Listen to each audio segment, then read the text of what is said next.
জেলা পরিষদের অর্থানুকূল্যে কোচবিহার দক্ষিণ বিধানসভা কেন্দ্রে চান্দামারি অঞ্চলের বৈরাতি এলাকায় মধুর চৌপথি এবং জগৎজল্লিতে প্রায় ৩২ লক্ষ টাকা ব্যয়ে দুটি কালভার্ট নির্মাণ কাজের শুভ সূচনা করা হয়েছে সোমবার। এলাকাবাসীর দীর্ঘদিনের দাবিকে গুরুত্ব দিয়ে এদিন জেলা পরিষদের অর্থানুকূল্যে এই নির্মাণ কাজের সূচনা করা হয়। এই কাজের শুভ সূচনা করলেন রোগী কল্যাণ সমিতির সদস্য অভিজিৎ দেবভৌমিক সহ অন্যান্যরা।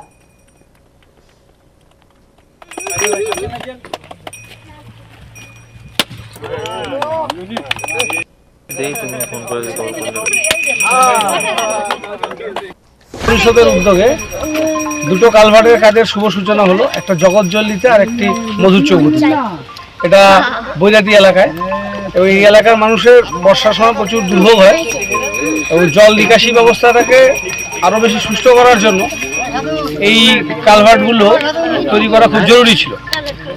সেটা এই এলাকার মানুষের দাবি মেনে এখানকার যিনি জেলা পরিষদের মেম্বার এবং তিনি জেলা পরিষদের সভাধিপতি সুমিতা বর্মন, তিনি হর্টিকালচারের একটি বড় প্রোগ্রাম থাকাতে তিনি এখানে আসতে পারেননি।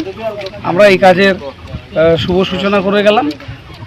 আমার সাথে কালীশঙ্কর রায়, এখানকার শিবু বর্মন সহ গ্রাম পঞ্চায়েতের প্রধান নিত্যানন্দ এবং এখানকার যিনি চেয়ারম্যান আছেন অনিরুদ্ধ, তারা সকলে মিলে এই কাজটা শুভ সূচনা করলাম। পরিষদের উদ্যোগে দুটো কালভার্টের কাজের শুভ সূচনা হলো, একটা জগৎজল্লি